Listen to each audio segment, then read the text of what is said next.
Hi, scholars. It's Miss E. My dad just said, "Are you going to go outside and talk to yourself?" And I was like, "Yes, because I miss you guys. I'm talking to myself or to the camera in order to teach you guys about history and the Articles of Confederation and the convention and all this stuff." So, as we left off in chapter 4. So, at the end of chapter 4, the Congress and basically the nation had said that the Articles of Confederation were kind of weak. They gave us a weak central government that really couldn't do anything. So they had Congress called this convention, this special convention, a meeting where the delegates were to come together, and Congress had expected the delegates to tweak the Articles of Confederation, just change it up a little bit so make it a little stronger. However, as we learned in chapter 4, there was a couple of people who actually wanted to scrap all of the Articles of Confederation and start all over again.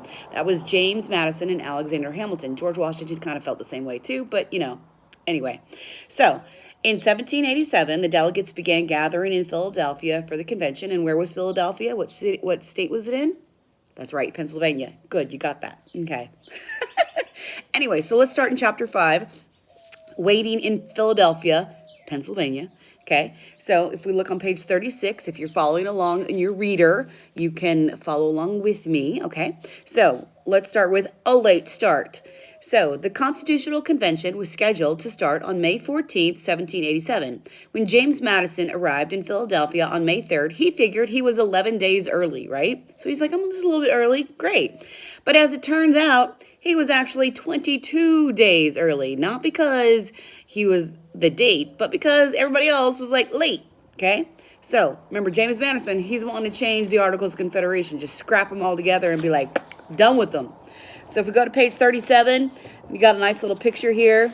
Yay, delegates. It says, as delegates arrived, the sun came out. The people of Philadelphia were excited to see these delegates arriving. They were like, yay, because these were the rock stars of that time. James Madison, Alexander Hamilton, George Washington, Ben Franklin. Woo, okay. So anyway, page 38. So James, who was it? Who was early? James Madison. Yeah, so he was early, and it was that on page 38. That's because the convention could not begin until delegates from at least 7 states were present. So on the morning of Sunday, May 13th, the day before the convention was to start, Madison was still the only one from out of state to show up in Philadelphia. So all the other states still hadn't sent anybody, and this is right before the convention is supposed to start. So he's like, really? Come on. Anyway, no one was especially concerned, though. I'd have been like, my time. Miss Messer would have been like, you late, right? Okay, anyway. So, in those days, meetings of this sort rarely started on time. That would irritate Miss Messer, wouldn't it? Mm-hmm. Sorry. It would irritate a lot of us. Delegates had to come from afar. Afar means way off. On horseback or by coach. And in the best of weather, the roads were not very good. Remember, they didn't have paved streets. They just had dirt roads. And you're traveling by horse or by coach, and they could get stuck in the mud, maybe, right? So the weather in the spring of 1787 was anything but the best. Heavy rains had turned the roads to puddles and mud. That Sunday, May 13th, though, the weather was dry, and in the afternoon, the sun came out. Yay! So Philadelphia eagerly awaited the arrival of the most famous American of all, George Washington. Crowds lined the streets to cheer the hero. Men who had served in the American Revolution came out in their old uniforms to greet their commander. Woo! Yeah. Washington's presence alone was enough to create a feeling of hope and optimism about the Constitutional Convention. During the following days, more delegates arrived in Philadelphia. Madison used that time well. So while he was waiting, he just go It wasn't like he was in quarantine and couldn't do anything. No. So he started doing some thinking. As his fellow delegates from Virginia arrived, he met with them. Together, they came up with a plan of government to present to the convention. So before the convention started, he came up with a plan to tell them, hey, you know what? These Articles of Confederation, not so good. But we've got a new plan. What do you think about this? So, meanwhile, All of the delegates got to know each other and discuss the important work that lay ahead. So it was kind of like morning meeting, right? They got together, they talked, they socialized. How was your wife? How's your kids? How's the trip? What's the weather like there? They kind of did that. They got that all over with, and they started talking about, this is important we're doing because our government needs to be strong. So in the evenings, Philadelphia's leading families treated the delegates to entertainment. So during the day, the delegates would sit there and they'd talk about, okay, this is what we need to do. And in the evenings, the families of Philadelphia who were hosting these delegates, they'd entertain them, right?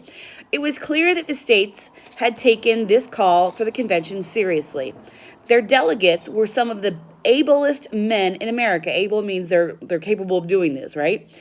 The best known of them, next to Washington, was also the oldest. Wiser. There we go. Page 39. That was Benjamin Franklin, or Ben Franklin, as his friends called him, Ben. The man who had used a kite and a key to show the world that lightning was electricity. Franklin was Philadelphia's leading citizen. He improved life in the city in countless ways. He had founded the first lending library, and that means the first library where they lent books out and you could bring them back so you didn't have to go buy books. Yeah, I know. You guys don't understand that because you have Kindles and everything's electronic, but sometimes it's good to go to the library and get a good book and read it. Anyway, going on, page 39 goes, and he helped start a university. So not only did he help get books into the hands of the public with the lending libraries, but he started a university so people could get smarter. He had also invented numerous items that made life easier for Americans. If anyone could be described as practical, it was Ben Franklin. People counted on his good sense to help the convention succeed. So when he showed up, people were like, hey, that guy, he knows what he's talking about. He's got a brain in his head. He makes sense. It's common sense. It doesn't have to be smart, but he's making, it's logical. So Franklin was now in his 80s. Much older than me, trust me. Okay, I know. Anyway, and he was not in good health. I'm in good health, yeah. Okay. He could no longer walk even the 200 yards from his house to the convention meeting place. So his house was like literally right across the street, and he was so old and so sickly that he couldn't walk across the street to go to the convention meeting. But Practical Ben had prepared for everything because he was smart, right? He had brought back a sedan chair from France. This chair rested on 2 long poles and had a cover on top to protect the rider from rain or sun. 4 men, 2 on each pole, lifted the chair and its passenger, taking him from place to place. In fact, there's a picture here on page 40. If you look at that, there's Ben Franklin. And this is his sedan chair. He'd have a guy here holding those 2 back poles, and then 2 guys in the front carrying the poles. And they would take him from place to place to place. Yeah, kind of ingenious. It was like a wheelchair without wheels. It was 4 manpower instead of horsepower. Okay, sorry, bad joke. Anyway, so this, where were we? Philadelphians, the last sentence of page 40. Philadelphians were quite used to seeing 4 men, in fact, 4 prisoners from the local jail hired by Ben Franklin carrying their world-famous citizen around town in this manner. So he would go to the jail. He got to the jail and he hired 4 prisoners and they would carry him around, right? So he's paying some prisoners, and so it's kind of like the first case of what is it called? I can't. Oh, geez, never mind. Okay, anyway. That was a rabbit trail. We're not going to go down. Again, I'm talking to myself. Thanks, Dad. Page 41, next paragraph says, several famous Americans were not present for the convention. So these are guys that didn't show up. So before, we had James Madison, he showed up, George Washington, and Ben Franklin. Those are 3 famous guys who showed up for the convention. These are some guys who didn't show up for the convention, even though everybody knew who they were. Okay, Thomas Jefferson and John Adams would have loved to be there. However, because remember, Thomas Jefferson wrote the Declaration of Independence. He was a big part of creating the Articles of Confederation. But anyway, they were both serving their country in Europe. Jefferson was an ambassador to France, and Adams was our ambassador to Great Britain. And of course, an ambassador, if you look at the vocab word on page 41, is a person who is an official representative for his or her government in another country. So Thomas Jefferson was representing the United States in France. So like when France needed to talk to somebody about what was going on in the United States, or hey, could you help us with this, or can you pay us back this loan, or whatever, they would talk to Thomas Jefferson, because we didn't have phones and we didn't have FaceTime and all of that stuff, and it just took too long to go back and forth over the ocean. John Adams, sorry, he was an ambassador over in Great Britain. Of course, that was kind of important because we just had this war with Great Britain, so we kind of needed to have somebody there to talk to them if we got, some fighting words kind of stuff. Yeah, anyway, so they were doing their job over there, so they couldn't come to the convention.